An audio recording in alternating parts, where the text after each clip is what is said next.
और इसी खबर पर संभल से हमारे सहयोगी अनूप हमारे साथ जुड़ गए हैं। अनूप, लगातार ये बताने का हम प्रयास कर रहे हैं कि क्या कुछ सख्ती संभल में बढ़ती जा रही है, लेकिन आज जुमे की नमाज का दिन है और ऐसे में तमाम नमाजी एक जगह जुटेंगे, जामा मस्जिद के आसपास ना इकट्ठा हो, इसको लेकर क्या कदम। दूसरा ये कि अफवाहों से बचना जरूरी है। सोशल मीडिया के जरिए अफवाह बहुत तेजी से फैलती है और फिर माहौल बिगड़ता है। इस पर कंट्रोल करने के लिए क्या कुछ प्रशासनिक अधिकारी कदम उठा रहे हैं? देखिए, मैं इस वक्त संभल के जामा मस्जिद के ठीक सामने खड़ा हूँ। मेरे पीछे जामा मस्जिद दिख रहा होगा आपको और यहाँ चप्पे चप्पे पर देखिए पुलिस की तैनाती है। मेरे दाएं बाएं हर तरफ आप देखेंगे पुलिस की तैनाती है और कोशिशें भी की जा रही है कि छतों पर भी पुलिस को तैनात किया गया है, जो है लोग नजर रखे हुए हैं। इसके अलावा संभल में 3 लेयर की सुरक्षा रखी गई है। 3 लेयर की सुरक्षा जो है सीसीटीवी के जरिए, इसके अलावा ड्रोन के जरिए, इसके अलावा फेस रिकॉग्नाइज सिस्टम भी देखा गया है। मैं संभल के इस जामा मस्जिद के मेन गेट की तरफ आगे आता हूं और आपको दिखाता हूं कैसी व्यवस्थाएं रखी गई हैं। कहीं से भी कोई भी शख्स यहां बाहर से कोई भी नया शख्स अंदर ना आए, इसकी पूरी तैयारी की गई है। देखिए, क्योंकि आज जुमे की नमाज अदा करनी है, आपसे 2.5 घंटे का वक्त बचा है और यहां से नमाज अदा करने के लिए लोग अंदर जाएंगे। सीमित संख्या में लोगों को जाने की इजाजत दी गई है, लेकिन कहीं से कोई माहौल बिगड़े ना, इसकी भी पूरी तैयारी है। पुलिस ने अपनी तरफ से सतर्कता बरती है। वो तस्वीरें भी हम आपको दिखा रहे हैं। देखिए, मस्जिद के आसपास चारों तरफ जहां जहां रास्ते हैं बैरिकेड किए गए हैं। इसके अलावा पुलिस को तैनात कर दिया गया है हर तरफ। आप देखिए, पूरे गली में आगे भी बैरिकेड्स किए हुए हैं, पुलिस की तैनाती है। यहां से लेकर आगे तक कैमरे की नजर जहां तक जाएगी आपको वैसी ही दिखेगी। सिर्फ संभल ही नहीं, उत्तर प्रदेश के 26 जिलों में अलर्ट है, लेकिन संभल के लिए बेहद खास ये दिन हो जाता है क्योंकि जिस तरह से 24 तारीख को हिंसा भड़की थी, उसके बाद ये दूसरी नमाज है और नमाज बेहतर तरीके से, शांतिपूर्ण तरीके से हो, इसके लिए पुलिस ने व्यवस्थाएं कर रखी हैं। पूरी तरह से चाक चौबंद व्यवस्थाओं के बीच नमाज अदा किया जाएगा और 30 सेक्टर मजिस्ट्रेट की तैनाती की गई है। आरआर के साथ ARF की टीम, PSC की टीम, तमाम लोग जो है वहां पर मौजूद हैं और हर तरह से निगरानी की जा रही है कि कहीं से कोई भी चूक ना हो जाए। बिल्कुल, जो आप तस्वीरें दिखा रहे हैं अनु, वो साफ तौर पर ये बताने के लिए काफी है कि संभल में सुरक्षा के सख्त इंतजाम किए गए हैं। लेकिन आज को जुम्मे की नमाज को देखते हुए क्या जामा मस्जिद की तरफ से भी किसी तरीके का कोई फरमान जारी किया गया है? क्योंकि पिछले जुम्मे ऐसा हुआ था, हमने देखा था कि उस वक्त भी लोगों से अपील की गई थी कि आप सीमित संख्या में आए। बिल्कुल, देखिए, कल जब पीस कमेटी की बैठक हुई थी तो जामा मस्जिद के अलावा जो तमाम मस्जिद के जो लोग हैं, जो पीस कमेटी के सदस्य हैं, तमाम लोग पहुंचे थे। सर्वत्र समाज के जो लोग हैं वो उन्होंने भी अपील की थी कम से कम लोग जो है जामा मस्जिद पहुंचेंगे और जो घरों के आसपास जो जहां मस्जिद है, कहीं और जो मस्जिद है वहां आसपास के लोग अपने घर के आसपास के मस्जिदों में नमाज अदा करेंगे। तो ये पीस कमेटी की तरफ से भी अपील की गई थी और आज जामा मस्जिद में ज्यादा भीड़ ना हो, इसका भी ख्याल रखा गया है और कहा यह जा रहा है कि कम से कम लोग यहाँ मस्जिद में नमाज अदा करना है और बिल्कुल होगा भी वैसा। जो सीमित संख्या बताई गई, संख्या कोई तय नहीं है, लेकिन कम से कम लोगों को बुलाया गया है जो इसी जामा मस्जिद में नमाज अदा करेंगे जुमे की। और इसके लिए कल पूरी तरह से पुलिस ने और प्रशासन ने व्यवस्थाएं भी कर रखी हैं। आपसे 2.5 घंटे का वक्त बचा है जब ये नमाज अदा की तस्वीरें दिखा रहे हैं और लौटेंगे आपके पास और अपडेट्स के लिए। फिलहाल आपका बहुत बहुत शुक्रिया। देखिए, लगातार इस पूरे मामले को लेकर उत्तर प्रदेश सरकार और प्रशासन पूरी तरह से अलर्ट है, लेकिन यूपी सरकार की तरफ से एक और फरमान जारी किया गया कि जो भी संभल हिंसा के आरोपी है उन्हीं से दंगा किया था, सरकारी संपत्ति को नुकसान पहुंचाया था, वसूली भी उन्हीं से की जाएगी। बड़ी खबर आपको बता रहे हैं, बवाल से हुए नुकसान की वसूली योगी सरकार करेगी। उत्तर प्रदेश के मुख्यमंत्री योगी आदित्यनाथ की तरफ से निर्देश जारी किया गया है और ये भी बता दें कि वीडियो से बवाल करने वालों की पहचान का काम होगा। आरोपियों के पोस्टर लगाकर पहचान जो है वो की जाएगी। नुकसान के आकलन का काम भी अब शुरू हो चुका है।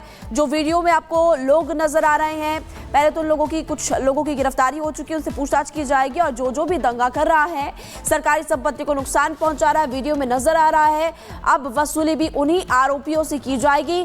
ये आदेश उत्तर प्रदेश के मुख्यमंत्री योगी आदित्यनाथ की तरफ से दिए गए। कुछ तस्वीरें आपको दिखा रहे हैं जो कि आरोपी है।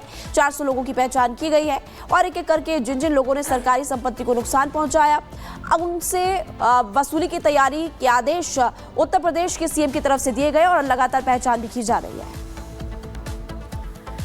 और चलिए अब आपको बताते हैं, संभल में टेंशन लेकिन दंगाइयों पर एक्शन लगातार हो रहा है। संभल हिंसा के उपद्रवियों पर होगी बड़ी और कड़ी कार्रवाई। संभल हिंसा के आरोपियों के लगेंगे पोस्टर और बैनर, सरकारी संपत्ति के नुकसान की भरपाई होगी। संभल के दंगाइयों से वसूले जाएंगे 1 करोड़ रुपए, क्योंकि 1 करोड़ रुपए की सरकारी संपत्ति का नुकसान हुआ है और ऐसे में आरोपी बख्शे नहीं जाएंगे, उन्हीं से वसूली होगी। योगी सरकार की तरफ से सख्त तौर पर यह निर्देश जारी हो चुका है। ऐसे में 400 लोग अब तक चिन्हित हो चुके हैं, लेकिन ये संख्या अभी धीरे धीरे और बढ़ेगी।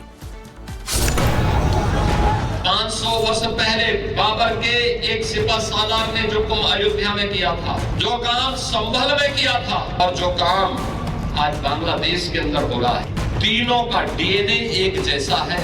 भारत के मुसलमान को बांग्लादेश के हिंदू से क्या करना है? अब डीएनए किसका कराएंगे? बार बार वो डीएनए की बात कर रहे हैं, डीएनए की बात न किया करें। तो संभल में जो हिंसा हुई उसके बाद सुरक्षा व्यवस्था बढ़ा दी गई है, अलर्ट जारी किया गया है। लेकिन इसी के साथ पाकिस्तानी खोखे हों या अब यूएस मेड जो कारतूस है उनके खोखे हों, वो बरामद किए जा रहे हैं। मुख्यमंत्री योगी आदित्यनाथ कह रहे हैं कि किसी को बख्शा नहीं जाएगा। दूसरी तरफ उनकी तरफ से डीएनए को लेकर के जो बयान दिया उस पर भी सियासत छिड़ते जा रही है। उनका कहना है कि संभल हो, अयोध्या हो या फिर बांग्लादेश हो, यहाँ पर जिन लोगों ने हिंसा फैलाई उन उपद्रवियों का डीएनए एक ही है और विपक्ष इस पर हमलावर है।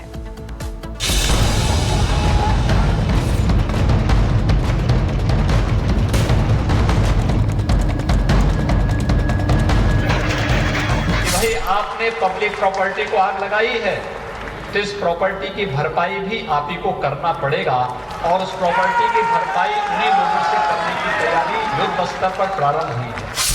संभल हिंसा को लेकर के सीएम योगी 2-2 कह चुके हैं। हिंसा करने वालों से ही नुकसान की भरपाई कराई जाएगी, जिसके बाद प्रशासन फुल एक्शन मोड में है। दंगाइयों की पहचान की जा रही है। इस बीच संभल में सुरक्षा व्यवस्था सख्त है क्योंकि तनाव चरम पर है। पुलिस को आशंका है कि जुमे से पहले कुछ लोग माहौल बिगाड़ सकते हैं, लिहाजा पूरा संभल एक बार फिर से छावनी में बदल गया है।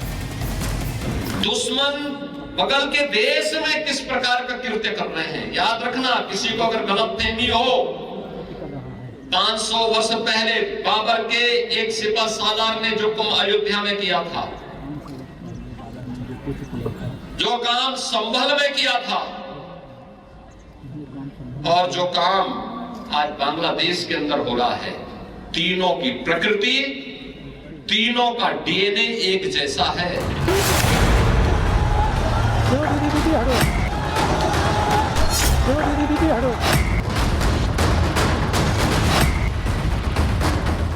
इस बीच पुलिस और जांच टीम छानबीन कर रही है, सबूत जुटा रही है, जिसमें कई चौंकाने वाले सबूत मिल रहे हैं।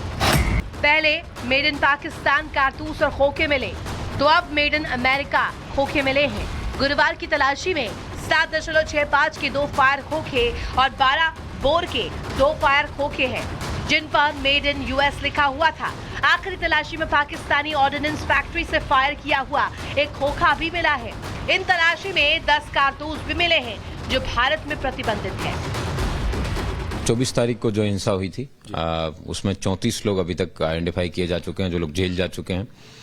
83 Mr. Chairman, sir.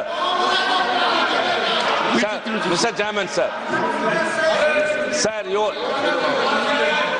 you are the custodian of the house, sir.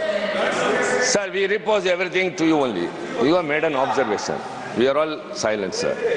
A minister is provoking their members to get up and shout, sir. It's totally unfair, sir. Totally unfair. No, I saw that. I saw that. I saw that. Totally unfair, sir. Why should they disturb the house unnecessarily? Why should they disturb the house? Sir, 0. Sir, please 0 चलाइए.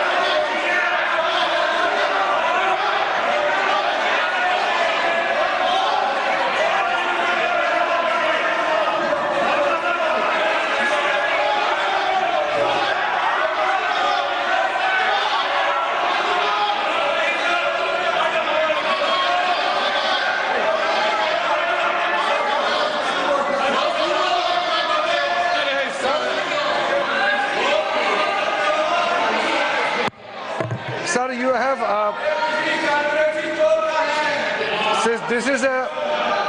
this is the upper house and it is highly regarded, and every word spoken and every action we do here are well recorded, documented, and people watch it.